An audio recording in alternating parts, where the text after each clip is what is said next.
time on network television. Are you ready for a war? Winner of 5 Academy Awards, including Best Picture. Fights with passion. We cannot defeat this army. We can't. And we will. Mel Gibson. They'll never take our freedom! Braveheart, NBC Sunday in 1 week. Parental discretion advised.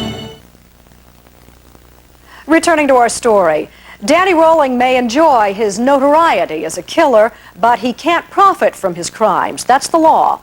But the law has never been tested, and at that, the state of Florida is testing the limits of its so-called Son of Sam law, arguing that it applies to Danny Rolling's co-author. There's a great deal more at stake than the money Sandra London made from their book. Do you swear that testimony about today will be the truth, the whole truth, and nothing but the truth? I do. Something more than the truth was at stake, London would argue. But for the state, it was a case of love and money. The facts will show, what this court already knows to be the case, that there is a unique symbiotic relationship that is so close, so tight, so intimate, that the two are, in effect, one. Assistant Attorney General George Wass argued that Florida law prohibits a convicted felon or anyone on his behalf from profiting from an account of his crime, and that applied to Sandra London because she and Rolling shared a unique and special relationship. You told him that you love him, Yes. and he told you that he loved you. Yes. And because they were lovers, Wass argued, London and Rolling were one and the same under the law. And you and Danny Rolling had marriage plans, did you not? At one time, yes. Sandra London never tried to hide her feelings for Danny Rolling. In fact, she flaunted their relationship, even advertised it on her website. And it was all laid out against her as evidence. And he even serenaded you in the courthouse, did he not? That's a matter of record. And in fact, didn't you write in the National Examiner that you love Danny Rolling with all my heart and I always will? Isn't that a direct quote from you? I would say that the article did appear, attributing that statement to me. The state of Florida not only wants the money Sandra London has made from the sale of The Making of a Serial Killer, but it also wants the money from the selling of a serial killer's art and autographs. But the selling of the artwork and the hawking of the autographs is not illegal under Florida law, is it? It is for the standpoint of being able to profit because of the notoriety of Danny Rolling. Everything that's done is based on the notoriety of Danny Rolling, which is a result, a direct result, exclusive result, of his having committed 5 murders in Gainesville.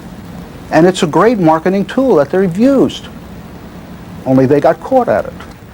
Miss London, did you hear? Wass does not argue that the book is a sick exploitation of a gruesome murder spree, or that its graphic depictions of a sociopath's crime would be hurtful to his victims' survivors. In fact, George Wass admits he's never actually read the book in its entirety.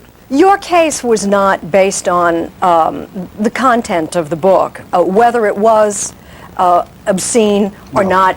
That was not this case. No, this case had nothing to do with the nature of the material. And the emphasis of the trial was to show the unique relationship between Danny Rolling and Sandra London was of such a nature that they were literally one and the same for the purposes of this venture. Are you still getting valentines and letters of an affectionate kind from Danny Rolling?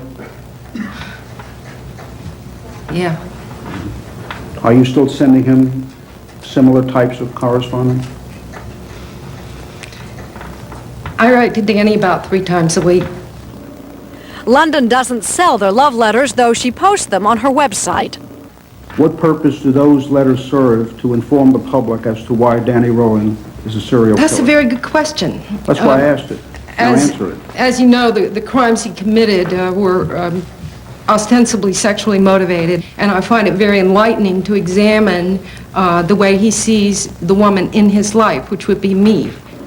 Though she concedes that selling Danny Rolling's art and autographs have nothing whatsoever to do with informing the public, London's defense hinges on her claim that regardless of her relationship with Danny Rolling, for purposes of the law, she is a journalist. This is absurd. What the statute actually covers is anyone who accepts money on behalf of a felon. However, I have not accepted any money on behalf of a felon. I've accepted my own money on my behalf as a journalist.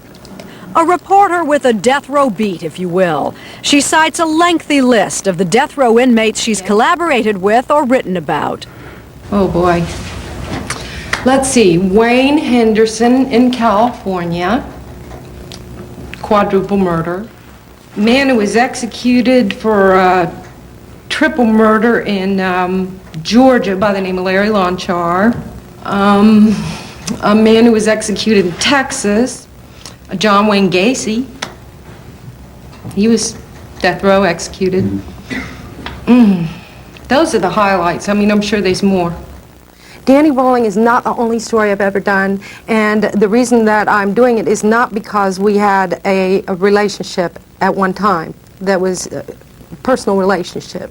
The two are not connected. But you were engaged to him and you weren't engaged to any of the others. It's not a significant distinction to you? Jane, we're talking about a court of law. I'm not asking to join the junior league. I'm asking to take a look at this as a legal precedent. You see, the problem, Judge, is we are plowing new ground here. London's lawyer Lloyd Vipperman is not alone in arguing that this is an assault on freedom of speech. First Amendment experts like Florida attorney Tom Julin agree. It's targeting speech. It's imposing a punishment on speech or a fine on speech. And the First Amendment, it clearly protects just that sort of speech. It's easy to see this case as a contest of good versus evil, but not everyone will agree upon who plays which part. I'm not just Sandra London, who at one time expressed sympathy for him and had a personal relationship with him. I'm not just that. I am a journalist. He is a prisoner. If this decision is allowed to stand, it will affect all prisoners and all journalists. That this book, trashy and titillating, is journalism, is central to London's defense. She sees herself as a bulwark in an assault on the First Amendment. The foundation of the First Amendment free speech provision is to ensure that there be open and robust debate on issues of great public importance. I can't see how talking about how Danny Rolling decapitated a young girl bears on the open and robust debate on public issues. Sandra London waived her right to a jury trial. Circuit Court Judge Martha Ann Lott rendered the verdict. Judgment is for the plaintiffs on all counts. Sandra London lost. I felt good for the families of those 5 students. They've been through an unfathomable hell. And I do believe that society has an interest in protecting the victims of crimes and the families of the victims of crimes. Again, the line beyond which society will not go in the name of free speech. Court is adjourned. All rise. Sandra London has been ordered to turn over the profits from her collaboration with Danny Rolling, thought to be about $20,000 for the book, an article she wrote for a tabloid newspaper, and the art and the autographs. London has yet to pay the balance, still expecting to have the verdict overturned on appeal. We want to take this all the way so we don't ever have to go through this again. All the way to the Supreme Court? Absolutely. Sandra London has already appealed the ruling against her, and a lot of people around the country will be watching to see how the case is ultimately resolved. More than 40 other states have similar son of Sam laws to prevent felons from profiting from their crimes. The federal government has one as well. Still ahead, the verdict in the trial of the former midshipman charged with murder and emotional reaction from the victim's family. Plus, the first primetime interview with 2 members of the jury. Also, what could turn 2 boys from a quiet suburban neighborhood into cold-blooded killers? Do you think the boys would have killed their parents if they hadn't gotten involved in neo-Nazism? No way. The latest on the boys who were brothers in the skinhead movement and brothers in crime.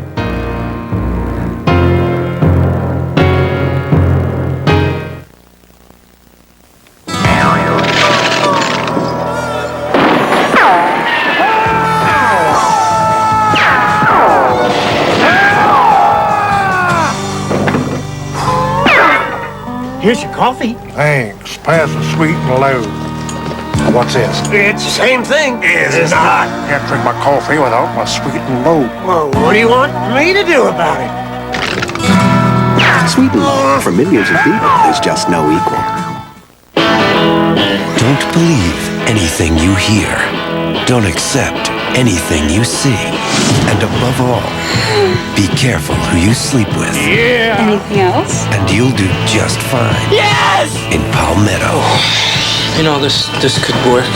Woody Harrelson, Elizabeth Shue, and Gina Gershon. Shut up, Harry. Palmetto, rated R. Opens everywhere Friday.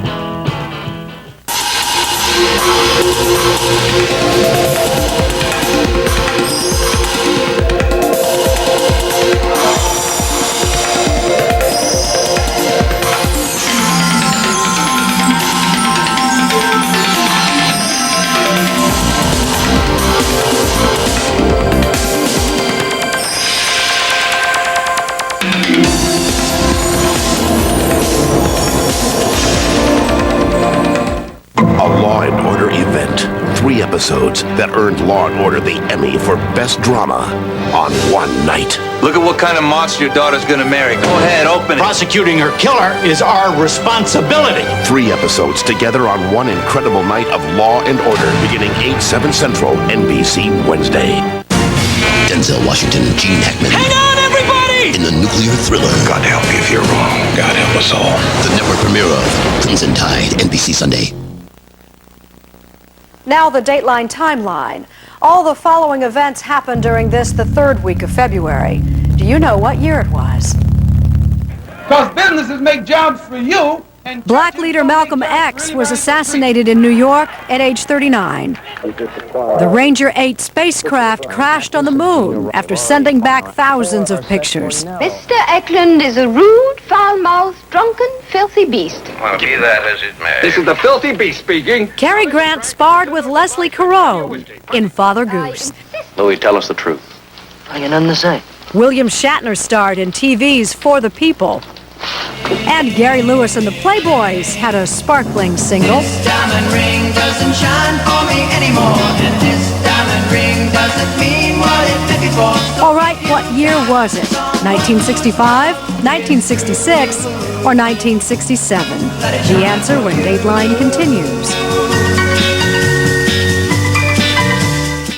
Tomorrow, she's an unlikely hero, a grandmother now, but over 50 years ago fought to save the world. I took care of them. The care they needed, I gave them. The women in uniform, not on the front lines, but unsung heroes until now. Home of the Brave, NBC Nightly News tomorrow. Good evening, I'm Larry Menti. And I'm Renee Chenault. Coming up on News 10 at 11, late-breaking developments in the effort to end the showdown with Saddam and avoid military action. Plus, Doug Schimel standing by live with a developing local story. Well, a woman scares off someone who tries to steal her child while the woman is shopping. I'll have details coming up on News 10 at 11. And a major break in the Oprah Winfrey trial. We'll have the very latest from Texas. That's tonight on News 10 at 11. Imagine a place that surrounds you with elegance and pampers you with luxury. Williams, the car, please. Presenting the Infiniti QX4, an elegant luxury car. Williams, while we're young. In a Sherman tank kind of way. The QX4. Own one and you'll understand. Keep her coming, couple more feet. Oh, have her done in a jiffy. Better open that window, lady.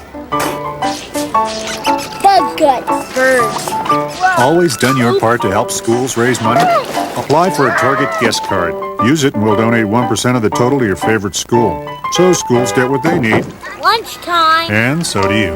For more information, call 1-800-316-6142. Lady, are you asleep? It's not just another President's Day event. At Chrysler in Plymouth, it's the big winter clearance. On Chrysler Cirrus, get $1,500 cash back or 1.9% APR for up to 60 months. You'll also get a glove-soft, leather-trimmed interior with an 8-way power driver's seat at no extra charge. This won't last. Chrysler and Plymouth's big winter clearance. Don't let it pass you by. The latest overnight news, weather, and traffic. I'm Steve Levy. And I'm Connie Cola, plus an expert on Iraq, and it's Dog Day Wednesday. Tomorrow morning from 5:30 to 7 a.m. Hi, I'm Larry Menti. Join us weeknights for News 10 at 11.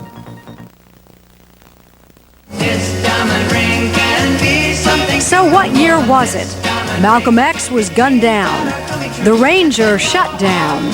And this diamond ring held down a top spot on the charts. It all happened the third week of February, 1965. Dateline, winner of 1997 News Emmys for outstanding coverage of a breaking story, outstanding investigative story, and outstanding news interview, continues. It was a case that was startling not just for the nature of the crime, but for who was charged with committing it. Two kids who seemed destined for glory in the U.S. military, accused instead of a horrible crime, a murder the prosecution said was provoked by jealousy over a teenage fling. Today, a Fort Worth jury reached a verdict in the trial of former Naval Academy midshipman Diane Zamora. Len Cannon has the details of today's verdict and reaction to it. We, the jury, find the defendant Diane Michelle Zamora guilty of the offense of capital murder as alleged in the indictment. Diane Zamora, the former Naval Academy midshipman, guilty of murdering Adrian Jones for having an alleged one-time affair with her boyfriend, David Graham. Here's what happened according to Graham's and Zamora's confessions. Graham picked up Adrian Jones at her house in the early morning hours of December 4th, 1995. Zamora was hiding in the back of the car. For 15 or 20 minutes, they drove narrow country roads toward Joe Pool Lake, where the plan was to break Jones's neck, then use weights to sink her body to the bottom. Instead, Zamora told police she struck Adrian Jones on the head with a dumbbell. Somehow, the injured girl got out of the car and stumbled away. That's when Graham says he shot her twice in the head. But Graham's attorney says his client's confession was coerced, and Graham has pled not guilty. During her trial, Zamora denied hitting Jones and said she confessed to protect her lover. I was supposed to take the blame for everything. The jury didn't believe Zamora, and after the verdict, the judge pronounced sentence. The state of Texas having waived the death penalty, your punishment is hereby set at life in prison. The family of the victim, Adrian Jones, spoke after the sentencing. My sister is very great. She meant a lot to me. And when she died, something was ripped out of my heart. Late today, two of the jurors spoke to Dateline. I think that she was almost proud of the fact that someone would perform an act like that for her. I think in her mind, once she made her peace with God, then it was almost like she was exonerated from what she did. And I think that we kind of came to a consensus that it wasn't intentional, that it wasn't the original plan. But once they got to that location and as things developed, I think they reached a point where, almost a point of no return. But the verdict was still in doubt even as late as last night. The jury foreman told Dateline one juror was undecided and another was still voting for acquittal. This morning, during a brief deliberation, those jurors came to believe that Diane Zamora had encouraged Graham to commit murder. Zamora's former fiancé, David Graham, is expected to go on trial this summer. We'll bring you the full story of this case in a future Dateline broadcast. Coming up next, two boys charged with the brutal murder of their parents and a little brother. What led to this gruesome crime? It was worse than taking dope. It was like a poison that went into their system. When hatred leads to deadly violence, the latest on a tragic story of lost youth. You see coffee. At Sprint, we see data.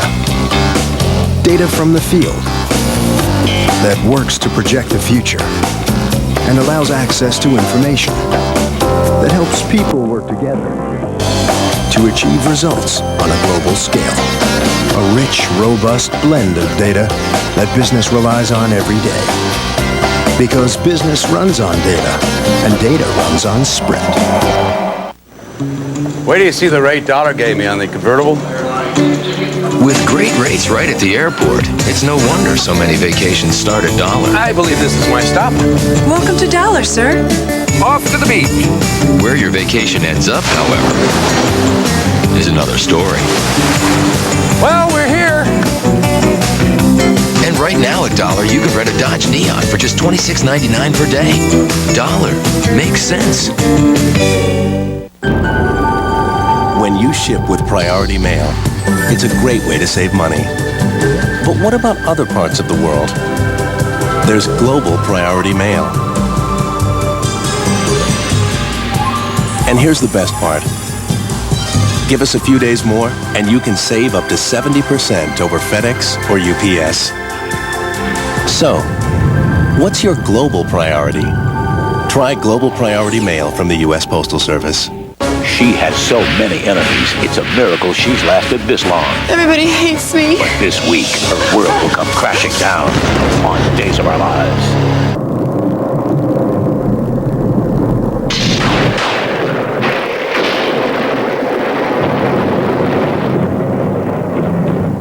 Later on an all-new Tonight Show, find out who the big stars at the Olympics really are. What does he look like he does? He looks like a country singer. Then Woody Harrelson isn't living in a teepee anymore. We're in a hut. We're in a hut now. So it's good. So Plus actress Ali Landry, Patti LaBelle, and Jay has a bad day at the DMV. Then Conan's got Tom Selleck tonight. From our studios in New York, here is Stone Phillips. Who's teaching our children to hate? Figures are hard to come by, but experts say hate groups and hate crimes are growing. One of the most frightening happened in a quiet suburb of Allentown, Pennsylvania 3 years ago when we first brought you this story. Two teenage brothers murdered their parents and younger brother. Both teens were skinheads and both linked to the mysterious leader of a little-known neo-Nazi cult. Was it just another crime, or was it a red flag raising questions we all may want to ask? Sarah James reports. You are charged with the extraditable crimes of 3 counts of criminal homicide. David and Brian Freeman not only are brothers, they are brothers in the skinhead movement, and prosecutors say brothers in crime. You have a right to remain silent. You have a right to have an attorney here. They are charged with murdering their parents and 11-year-old little brother, murders so brutal that those here in Allentown cannot help but wonder why. I saw them go from babies to monsters. The boy's grandfather, Nelson Birdwell, says they became skinheads last spring. They joined up with the neo-Nazi group, shaved their head, tattooed their bodies, disfigured their bodies completely to where they looked like monsters instead of humans. It was worse than taking dope. It was like a poison that went into their system. Do you think the boys would have killed their parents if they hadn't gotten involved in neo-Nazism? No way. Skinheads are just part of a growing neo-Nazi movement here in the Allentown area, a movement which considers Hitler to have been a good man, Jews to be children of Satan, blacks to be inferior, and which urges white men, especially young men, to train for what they believe is an inevitable race war. If there is one place linked to Allentown's white supremacy movement, it is this farm just outside town. There's no barbed wire, no armed guards, no Nazi symbols. It hardly looks like a white supremacy compound. But local authorities say this farm is a meeting place for hate groups, and it was here that skinheads Brian and David Freeman came for a party last October. There was probably 25 or 30 skinheads there. I may have seen them, been informally introduced, but I don't recall it. I did not recognize their pictures when I saw them on television, and I'm pretty good with faces. Even though you don't remember meeting them, it's your own belief that they were at that picnic in October at your home. Sure. Mark Thomas lives on the farm and acknowledges he's a former KKK chaplain and an ordained minister in the religious arm of the neo-Nazi Aryan nations. Thomas, seen here with his wife, says he talks to a lot of troubled teenagers, including skinheads. The goal at my forum is to get people to educate themselves, to study and to exchange ideas. Educate them in the white supremacy movement? No, I'm not a white supremacist. You're not a white supremacist? No. Have you preached hatred? No. Have you talked about hatred? Hatred between races? Well, I've talked about the tragedy of racial hatred and what can be done to eliminate it. Yeah.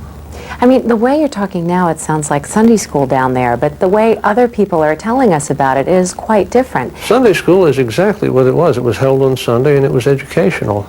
But educating in what? Thomas may quote from the Bible, but his message is one of anger, hate, and violence.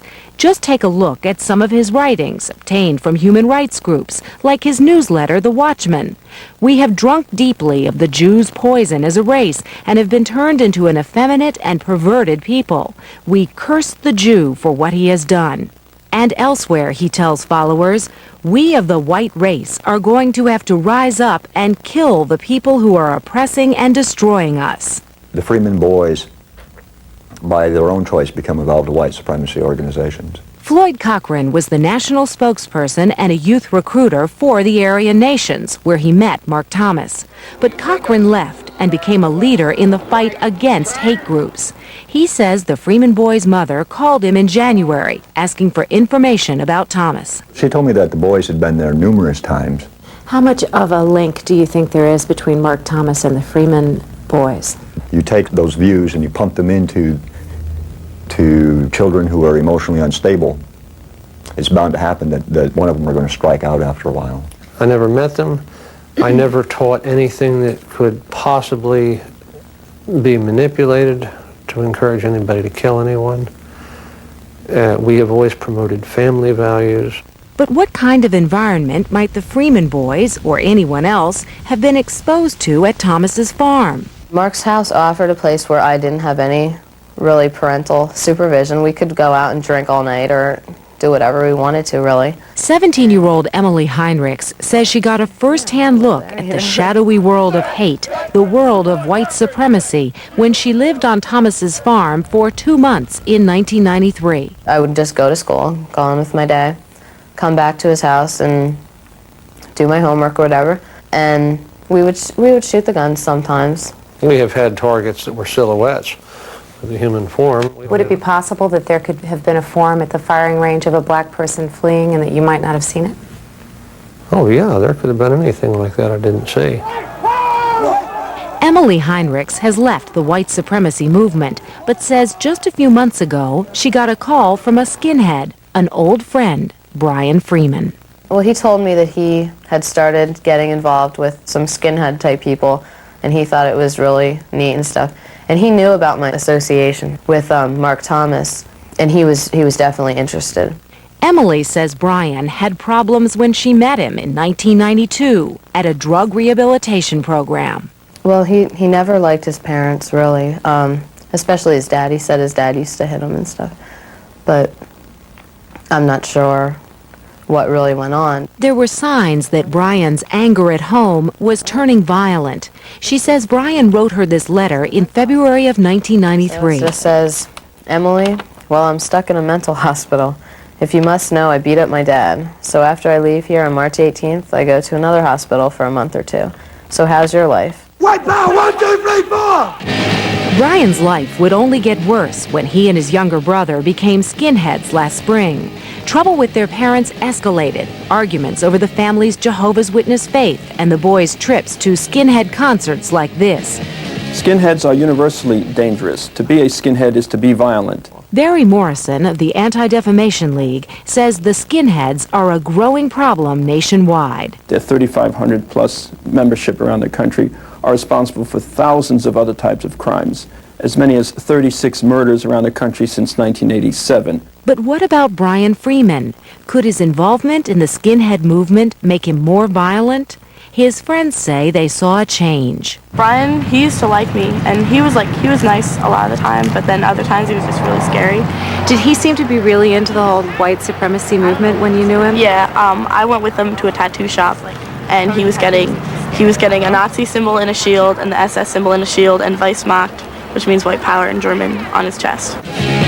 And then last spring, authorities and his own grandfather tell us that Brian went after his mother. Brenda told me one time that Brian had her down, and he was holding her down with one hand, and he had a hatchet in the other hand, threatening to kill her. Brian pulled back that night, but authorities in Allentown say the boys later told friends at school they would kill their parents. Family members told the grandfather that Sunday night, Brian, David, and their cousin were at the Freeman home. And they were making some noise down there, laughing, giggling around, you know. And I guess Brenda came down and she scolded them. I don't know what was said. I guess Brian either stabbed Brenda and then hit her and killed her right there. It seems Brian and David were troubled, violent teenagers. But the question is, would they be facing murder charges if they hadn't joined the ranks of the neo-Nazis? Could that have been a deadly trigger? No, I believe what children do is the product of their upbringing. And there's clear evidence to support the fact that they were deeply troubled before they ever heard of white supremacy. But the boy's grandfather is convinced his daughter, her husband, and his grandson would be alive today if Brian and David had never become skinheads. And they got to hating everything, everybody and everything, you know, except me. They didn't bother me at all. I'm sure that that's poisoned their system to the point to where it was just like a plunge to disaster. Since we first brought you this story, Brian and David Freeman pleaded guilty to homicide. Both brothers are serving life sentences with no possibility of parole. Coming up next, the latest in fur on Dateline's Picture of the Week. Dateline will continue after this message from your local station.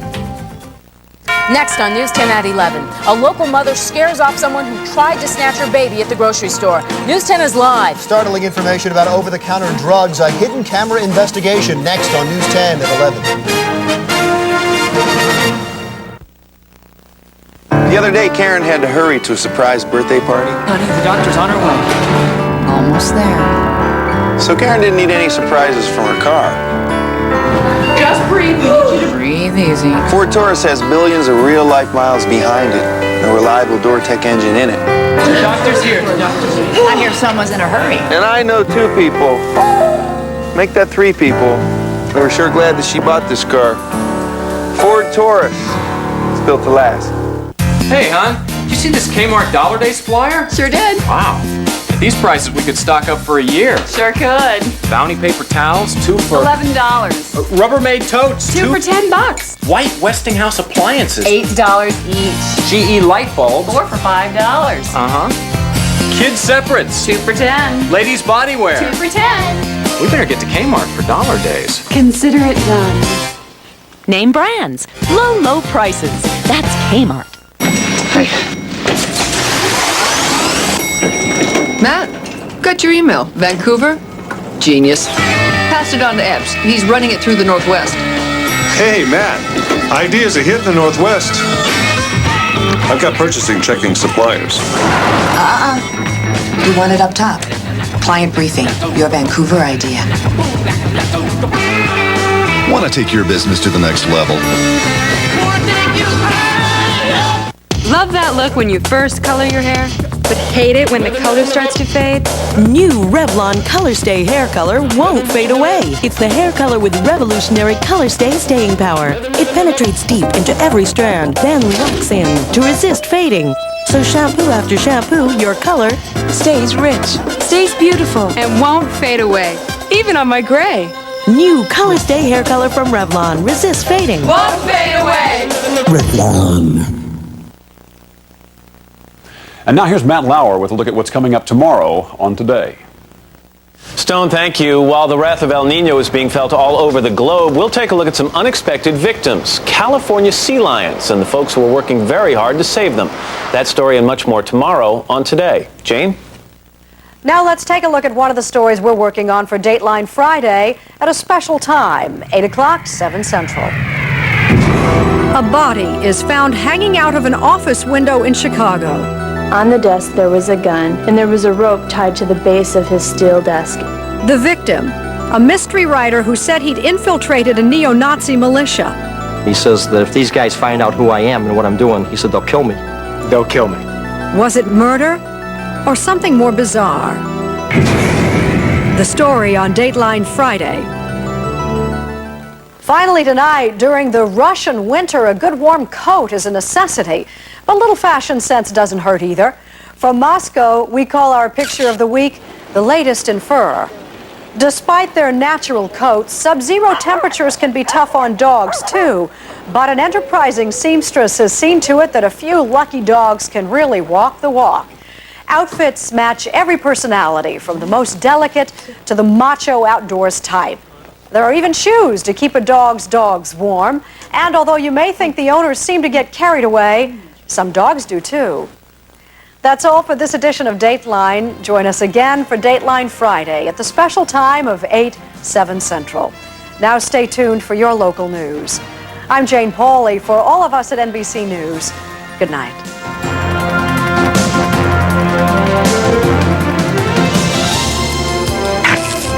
Later, how hot and steamy did it get on the set of Palmetto? Jay gets the naked truth from Woody Harrelson, plus diva Patti LaBelle on The Tonight Show. Your local news is next. You're watching Philadelphia's NBC 10. Serving Pennsylvania, New Jersey, and Delaware. Now live. This is News 10 at 11.